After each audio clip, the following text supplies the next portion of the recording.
హైడ్రా తెలంగాణలో successful machine అంటారా, it's a failure machine అంటారా? హైడ్రా అనేది 100% సక్సెస్. ఎందుకంటే ఈ యొక్క పథకాన్ని చూసి ఇలా మోడీ గారు పిఎం కూడా ఆయన దీన్ని ఫాలో అయిదామని చూస్తున్నారు. ఎందుకంటే ప్రభుత్వ ఆస్తులకు రక్షణ లేదు. ఇష్టం వచ్చినట్టు దాన్ని కబ్జాలు చేసి వాడుకొని గుడి బడి అది ఇది అని చెప్పేసి కబ్జాలు చేసి ఇష్టం వచ్చినట్టు ప్రభుత్వ ఆస్తుల్ని ధ్వంసం చేస్తూ కబ్జాలు చేస్తున్నారు. కాబట్టి ఆయన ఆలోచన కరెక్ట్ ఆలోచన. ఆయన వెనుక బోర్డు మంది ఐఏఎస్ ఆఫీసర్లు ఇచ్చిన ఆలోచన ప్రకారం ఆయన చేస్తున్నారు. ఇప్పుడు దగ్గర కొన్ని వందల వేల కోట్ల చెరువుల్ని, పార్కుల్ని, గవర్నమెంట్ ఆస్తుల్ని మీరు పల్లెటూళ్ళల్లో కూడా అన్ని గవర్నమెంట్ ఆస్తుల్ని కాపాడాలని చెప్పి ఆయన ప్రభుత్వానికి, కలెక్టర్లకు అందరికి ఆదేశాలు ఇవ్వడం జరిగింది. దాని విధంగానే హైడ్రా పనిచేస్తుంది. అదేవిధంగా పల్లెటూళ్ళల్లో కూడా సర్పంచులు, డిస్ట్రిక్ట్ లెవెల్లో, మండల్స్ లెవెల్లో గవర్నమెంట్ అధికారులు కూడా గవర్నమెంట్ ఆస్తుల్ని పరిరక్షించడంలో ఈ రోజు ముందుండి వాటిని కాపాడుకుంటున్నారు. ఇట్లాగే హైడ్రా కనుక లేకపోతే యాజ్ ఏ ఫ్యూచర్ లో గవర్నమెంట్ ఆఫీస్ అనేది ఉండదు, గవర్నమెంట్ హాస్పిటల్ ఉండదు, గవర్నమెంట్ స్కూల్ ఉండదు, అన్ని ప్రైవేట్ బిల్డింగ్లలో చూడాల్సి వస్తుంది ఆఫ్టర్ 20-30 years. ఇప్పుడు బలం ఉన్నోడు, డబ్బున్నోడు కబ్జాలు చేసి గవర్నమెంట్ ఆస్తులు అమ్ముకుంటున్నారు. పేద ప్రజలు లాస్ అవుతున్నారు ఇందులో. కానీ ఈ హైడ్రా వల్ల ఇది పేద ప్రజలకు, మన రాష్ట్ర ప్రజలకు, రాష్ట్రానికే న్యాయం జరుగుతుంది. ఈ విషయం గమనించాలి. హైడ్రా పేరుతోటి ఒక హైడ్రా మిషన్ ద్వారా రేవంత్ రెడ్డి ఆస్తులు కూడబెట్టుకునే ప్రయత్నంలోనే ఉన్నారని చెప్పేసి ప్రతిపక్షాలు ఆరోపణలు చేస్తా ఉన్నాయి. రంగనాథ్ కూడా హైడ్రా కమిషనర్ ఎవరైతే ఉన్నారో రంగనాథ్ కూడా నెక్స్ట్ అప్కమింగ్ ఎమ్మెల్యే సీట్ కోసం ఆస్పిరెంట్ గా ఉన్నాడు. అందుకోసమే ఆయనని ముందు పెట్టి ఈ ఆస్తులన్నీ దోచుకుంటున్నారని చెప్పేసి కూడా ప్రతిపక్షాలు ఆరోపణలు చేస్తున్నాయి. రంగనాథ్ ఎమ్మెల్యేగా ట్రై చేస్తున్నాడు, ట్రై చేయట్లేదు, అందరికీ ఆస్పిరెంట్స్ ఉంటారు. అది పక్కన పెడితే రేవంత్ రెడ్డి గారు ఒక జాబ్ ఇచ్చారు ఆయనకి. ఆ జాబ్ ని పర్ఫెక్ట్ గా చేస్తున్నాడు. ఆయన గవర్నమెంట్ ఆస్తుల్ని కాపాడుతున్నాడు, చెరువుల్ని కాపాడుతున్నాడు. ఆయన వేరే ఏం పని చేయట్లేదు, ఆయన డైరెక్షన్ లే పని చేస్తున్నాడు.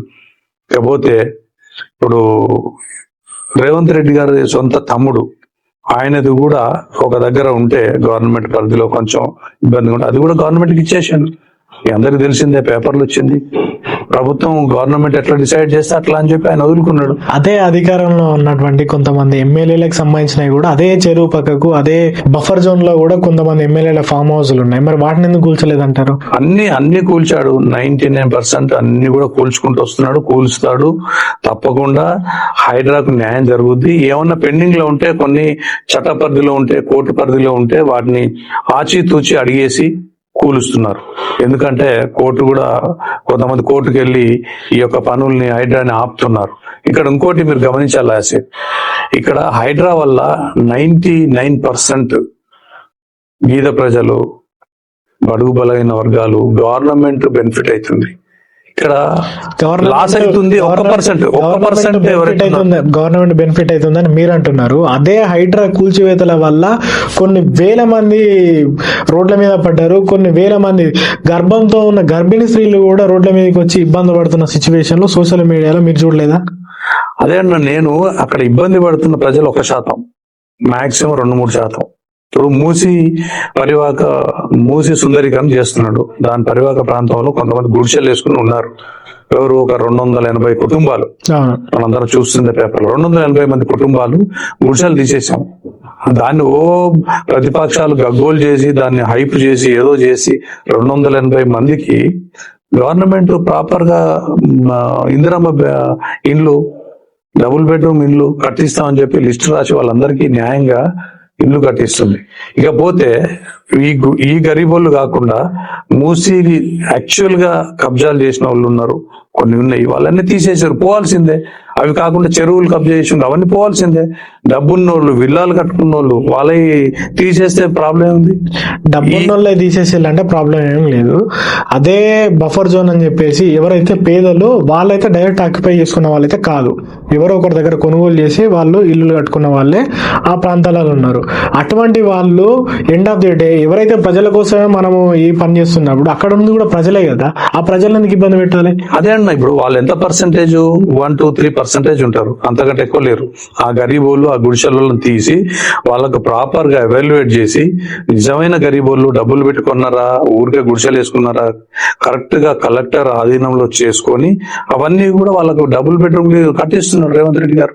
ఒక్కరికి కూడా అన్యాయం జరగట్లేదు. ప్రతిపక్షాలు చిన్నదాన్ని భూతద్దంలో పెట్టి చూస్తున్నారు. ఈ రోజు మీరు ప్రెస్ వెళ్ళి చూడండి ఎంత మంచిగా వాళ్ళకు ఒక్కొక్కరికి లెటర్లు ఇచ్చి నెక్స్ట్ 12-14 months లో వాళ్ళకి ఇల్లు కట్టిస్తున్నాం. 12-14 months లో ఇల్లు కట్టిస్తున్నారు. అవును, 12 hours 24 hours టైం కూడా ఇవ్వకుండా నోటీసులు ఇచ్చి అప్పటికప్పుడు కూల్చిన ఇల్లులు కూడా ఉన్నాయి. ఇది అబద్ధం, పచ్చి అబద్ధం, ప్రతిపక్షాలు చేస్తున్న వాదన తప్ప వాళ్ళకి ఎప్పుడైతే మనం మూసి సుందరీకరణ అనుకున్నామో, హైడ్రా మొదలు పెట్టారో అప్పటి నుండే కూడా ఇది మనము నోటీసులు ఇచ్చారు. ప్రభుత్వం అధికారులు అందరూ పనిచేస్తున్నారు, వాళ్ళకి చెప్పారు. అక్కడ కూడా మీరు ఇంకోటి గమనిస్తే 70-80% జనాలు సొంతంగా ముందుకు వచ్చి ఒప్పుకొని ఇందిరమ్మ ఇండ్లు కానీ మన రాజీవ్ గృహకల్ప కానీ వాటికి ఒప్పుకొని సంతకాలు చేసి ఇచ్చిన వాళ్ళు ఉన్నారు. ఒక 20-30% ఎవరైతే ఈ ప్రతిపక్షం వాళ్ళు రెచ్చగొట్టి వాళ్ళని రోడ్ల మీద పడుకోమని ఏదో హైప్ చేయాలా, సోషల్ మీడియా ముందు ప్రభుత్వాన్ని ఇరుకున పెట్టాలన్న ఉద్దేశంతో వారు ఈ విధంగా చేస్తున్నారు తప్ప ఇది కరెక్ట్ కాదు. ఇది అందరూ ఒప్పుకున్నారు. ఎందుకంటే ఇది మూసి సుందరీకరణ అనేది ఒక కళ. అది కనుక అయితే మన హైదరాబాద్ ఎక్కడో ఉంటుంది, ఒక ప్యారిస్, ఒక స్విట్జర్లాండ్, అలాంటి ప్లేసుల్లో మన హైదరాబాద్ కూడా ఒక తలమానికంగా అయితే మీరు గమనించండి. ఇప్పుడు ఒక ట్యాంక్ బండ్ ఉంది, ఎన్టీ రామారావు గారు చేశారు, బ్యూటిఫుల్. దాని చుట్టుపక్కల అంతా ఇదైంది, గ్రీనరీ అయింది, ఒక టూరిజం డెవలప్ అయింది. ఇలాంటి చేయాలన్న తపంతో ఆయన ఉన్నారు.